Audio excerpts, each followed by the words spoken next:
أعوذ بالله من الشيطان الرجيم بسم الله الرحمن الرحيم يا أيها الذين آمنوا لا تدخلوا بيوتا غير بيوتكم حتى تستأنسوا وتسلموا على أهلها ذلكم خير لكم لعلكم تذكرون۔ ترجمہ: اے ایمان والو، مت جایا کرو کسی گھر میں اپنے گھر کے سوائے جب تک بول چال نہ کر لو اور سلام کر لو ان گھر والوں پر، یہ بہتر ہے تمہارے حق میں تاکہ تم یاد رکھو۔ خلاصہ تفسیر: مکانات کی 4 قسمیں ہیں۔ ایک خاص اپنے رہنے کا مکان جس میں کسی دوسرے کے آنے کا احتمال نہیں۔ دوسرے وہ مکان جس میں کوئی اور بھی رہتا ہو، خواہ وہ اپنے محارم ہی کیوں نہ ہو، یا کسی اور کے اس میں آنے جانے کا احتمال۔ تیسری قسم وہ مکان جس میں کسی کا بالفعل رہنا یا نہ رہنا دونوں کا احتمال ہو۔ اور چوتھی قسم وہ مکان جو کسی خاص شخص کی رہائش کے لیے مخصوص نہ ہو، جیسے مسجد، مدرسہ، خانقاہ وغیرہ۔ عام لوگوں کے انتقاء اور آمد و رفت کی جگہیں۔ ان میں اول قسم کا حکم تو ظاہر تھا کہ اس میں جانے کے لیے کسی سے اجازت لینے کی ضرورت نہیں، اس لیے اس کا ذکر ان آیات میں صراحتاً نہیں کیا گیا۔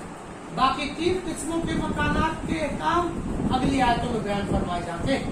اے ایمان والو، تم اپنے خاص رہنے کے گھروں کے سوا دوسرے گھروں میں جن میں دوسرے لوگ رہتے ہوں، خواہ ان کے ملک ہوں یا کسی سے عادتاً رہنے کے لیے ہوں یا کرایہ پر لیے ہوں، داخل مت ہو جب تک اجازت حاصل نہ کر لو۔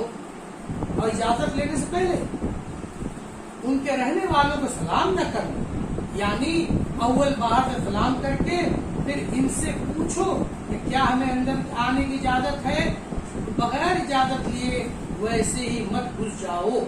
اور اگرچہ بعض لوگ اجازت لینے کو اپنی شان کے خلاف سمجھیں، لیکن واقع میں یہی تمہارے لیے بہتر ہے۔ اجازت لے کر جاؤ، اور یہ بات تم کو اس لیے بتائی تاکہ تم خیال رکھو اور اس پر عمل کرو کہ اس میں بڑی حکمتیں ہیں۔ معارف و مسائل: حق تعالیٰ جل شانہ نے ہر انسان کو جو اس کے رہنے کی جگہ عطا فرمائی، خواہ مالکانہ ہو یا کرایہ وغیرہ پر، بہرحال اس کا گھر اس کا مسکن ہے، اور مسکن کی اصل غرض سکون و راحت ہے۔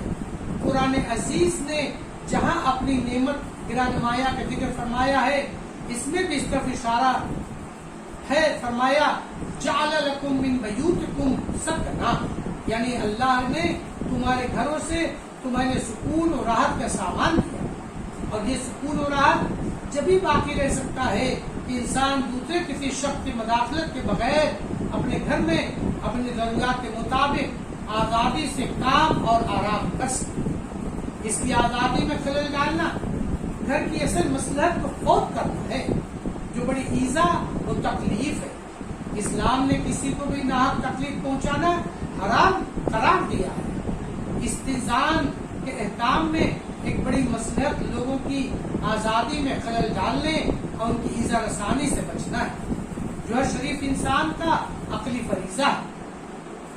دوسری مصلحت کل شخص کی ہے جو کسی کی ملاقات کے لیے اس کے پاس گیا ہے، کہ جب وہ اجازت لے کر شائستہ انسان کی طرح ملے گا تو مخاطب بھی اس کی بات قدر و منزلت سے سنے گا، اور اگر اس کی کوئی حاجت ہے اس کے پورا کرنے کا وعیدہ اس کے دل میں پیدا ہوگا، بخلاف اس کے کہ وحشیانہ طرز سے کسی شخص پر بغیر اس کی اجازت سے مسلط ہو گیا تو مخاطب اس کو ایک بلائے ناگہانی سمجھ کر دفعہ وقتی سے کام لے گا۔ خیر خواہی کا داعیہ اگر ہوا بھی تو مزمحل ہو جائے گا اور اس کو ایذا مسلم کا گناہ الگ ہوگا۔ تیسری مصلحت فواحش و بے حیائی کا انسداد ہے۔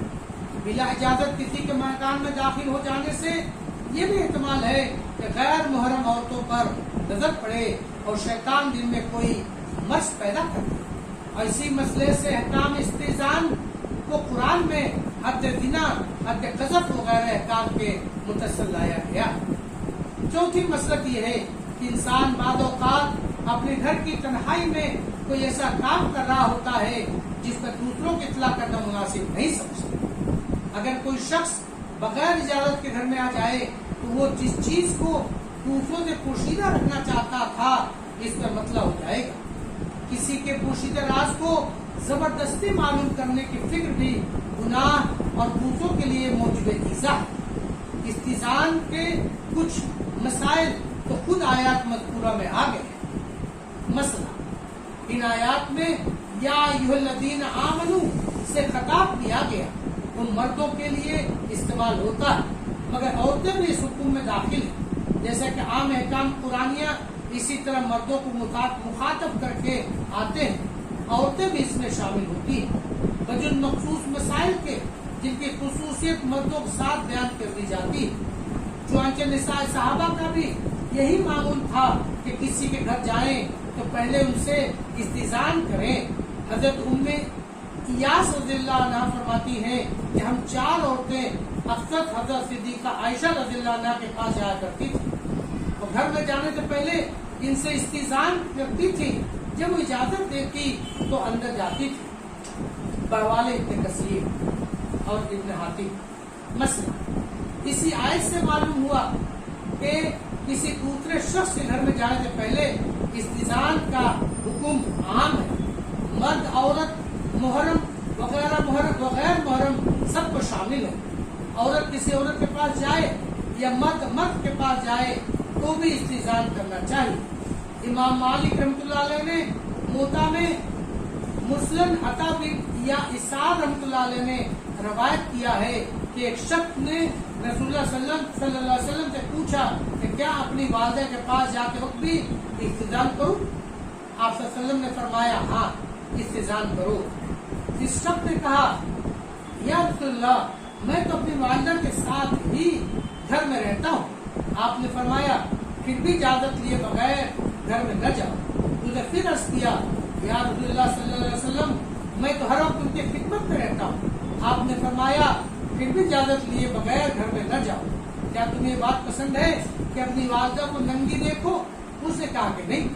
فرمایا اسی لیے استئذان کرنا چاہیے کیونکہ یہ کمال ہے کہ وہ گھر میں کسی ضرورت سے ستر کھلے ہوئے ہوں. مثلا جس گھر میں صرف اپنی بیوی رہتی ہو اس میں داخل ہونے کے لیے اگرچہ استئذان واجب نہیں مگر مستحب اور طریق سنت یہ ہے کہ وہاں بھی اچانک بغیر کسی اطلاع کے اندر نہ جائے بلکہ داخل ہونے سے پہلے اپنے پاؤں کی آہٹ سے یا کھار سے اسی طرح باخبر کر دے کہ داخل ہو. حضرت عبداللہ بن مسعود رضی اللہ عنہ کی زوجہ محترمہ فرماتی ہے کہ عبداللہ جب کبھی باہر سے گھر میں آتے تو دروازے میں کھنکھار کر پہلے اپنے آنے سے باخبر کر دیتے تاکہ وہ ہمیں کسی ایسی حالت میں نہ دیکھیں جو ان کو پسند نہ ہو.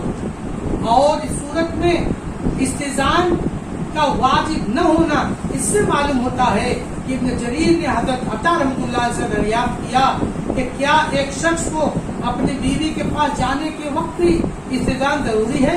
انہوں نے فرمایا نہیں. ابن کثیر نے اس روایت کو نقل کر کے فرمایا ہے کہ اس سے مراد یہی ہے کہ واجب نہیں لیکن مستحب اور اولا وہاں بھی ہے.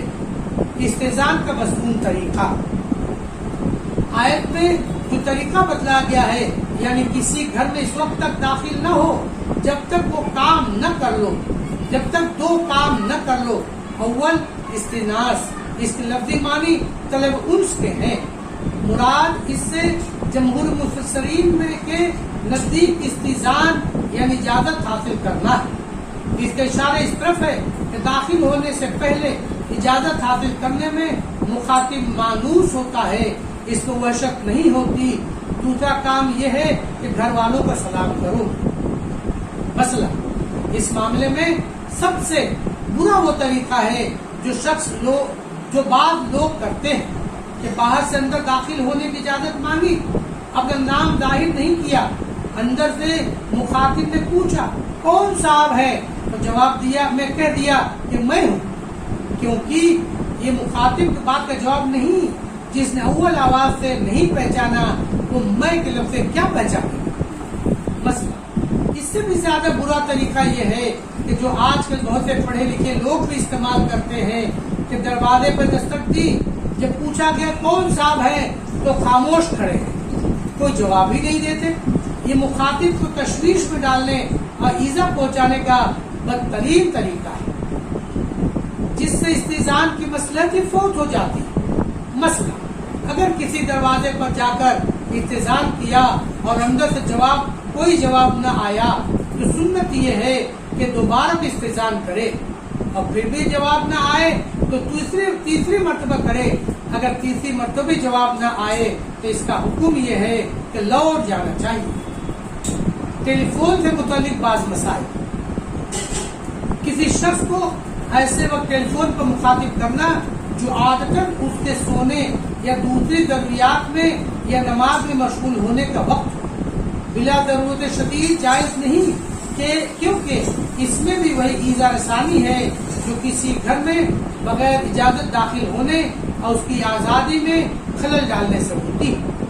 مسئلہ ٹیلی فون پر اگر کوئی طویل بات کرنا ہو تو پہلے مخاطب سے دریافت کر لیا جائے کہ آپ کو ذرا فرصت ہو تو میں اپنی بات عرض کروں، کیونکہ اکثر ایسا ہوتا ہے کہ ٹیلی فون کی گھنٹی آنے پر آدمی تباہ مجبور ہو جاتا ہے کہ فوراً معلوم کرے کہ کون کیا کہنا چاہتا ہے، اور ضرورت سے وہ کسی بھی حال میں اور اپنے ضروری کام میں ہو تو اس کو چھوڑ کر ٹیلی فون اٹھاتا ہے.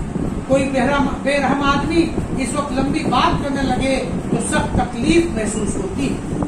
مسئلہ بعض لوگ ٹیلی فون کی گھنٹی بجتی رہتی ہے اور کوئی پرواہ نہیں کرتے، نہ پوچھتے ہیں کہ کون ہے، کیا کہنا چاہتا ہے. یہ اسلامی اخلاق کے خلاف اور بات کرنے والے کی حق تلفی. حدیث کا مفہوم ہے کہ جو شخص آپ کی ملاقات کو آئے اس کا تم پر حق ہے کہ اس سے بات کرو اور بلا ضرورت ملاقات سے انکار نہ کرو. اسی طرح جو آدمی ٹیلی فون پر آپ سے بات کرنا چاہتا ہے اس کا حق ہے کہ آپ اس کو جواب دیں. وآخر دعوانا ان الحمدللہ رب العالمین. السلام علیکم ورحمۃ اللہ وبرکاتہ. Subscribe now and press the bell icon. Never miss an update.